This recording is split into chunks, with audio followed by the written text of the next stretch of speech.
আজকের ব্লগটা দেখলে সবার জিভ থেকে ঝরঝর করে পানি ঝরবে। খুবই ইন্টারেস্টিং একটা ব্লগ হতে যাচ্ছে। তো হ্যালো এভরিওয়ান, আসসালামু আলাইকুম। কেমন আছেন সবাই? আলহামদুলিল্লাহ, নানু বাড়িতে আসার পর থেকে আমার দিনকাল বেশ ভালো কাটছে।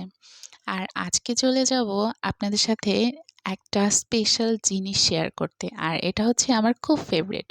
তো এই যে দেখছেন, আমি হাতে করে নিয়ে সরিষার তেল, শুকনো মরিচ, লবণ, চিনি, ধনিয়া পাতা নিয়ে চলে আসছি এই তেঁতুল গাছের নিচে।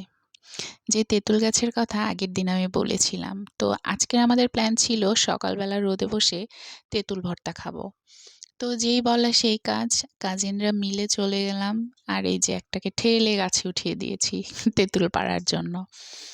তেঁতুল আমার খুব পছন্দ, আর এই তেঁতুলের সাথে আমার অনেক স্মৃতি আছে। আমার এক কাজিন বোনকে নিয়ে আমি প্রায় এইভাবে তেঁতুল চুরি করে খেতাম যখনই গ্রামে বেড়াতে আসতাম। তো আজকে এই ভিডিওটা দেখে হঠাৎ করে তার কথা মনে পড়ে গেল। যাই হোক, এখন আছে সাথে আর একটা কাজিন বোন।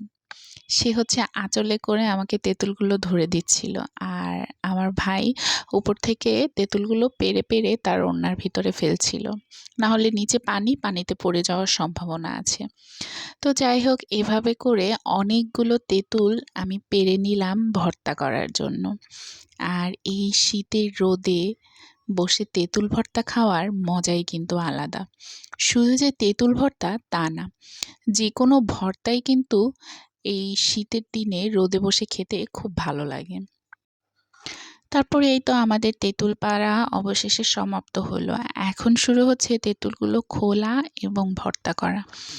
তো আমি সুন্দর করে তেঁতুলগুলো এভাবে খুলে নিচ্ছিলাম আর আপনাদের সাথে দেখাচ্ছিলাম যে তেঁতুলগুলো কত ফ্রেশ ছিল। যাই হোক, এভাবে সব তেঁতুলগুলো খুলে নিয়ে তারপরে চিনি, ধনিয়া পাতা, মরিচের গুঁড়ো, লবণ, সরিষার তেল সবকিছু একসাথে আমি গুঁড়ো করে নিচ্ছিলাম মিহি করে, যেন মরিচের ঝালটা পুরোপুরি বের হয়ে আসে আর তেঁতুলের সাথে একদম মাখো মাখো হয়ে যায়। তো এরপরে আমাদের ভর্তা বানানো শেষ হয়ে গেল। দেখতেই পাচ্ছেন অলরেডি ভর্তা অর্ধেক শেষও হয়ে গিয়েছে। আর ভয়েস ওভার দিতে গিয়ে আমার জিভ থেকে জল পড়ছে।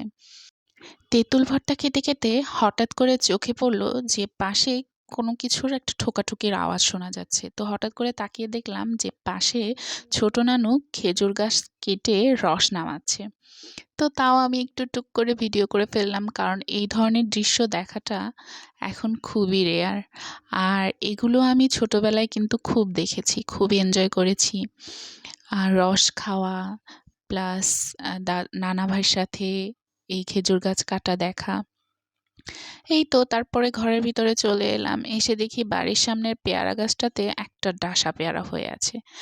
তো কে কাকে বলে, আমি পেরে দে খাওয়া শুরু করে দিলাম।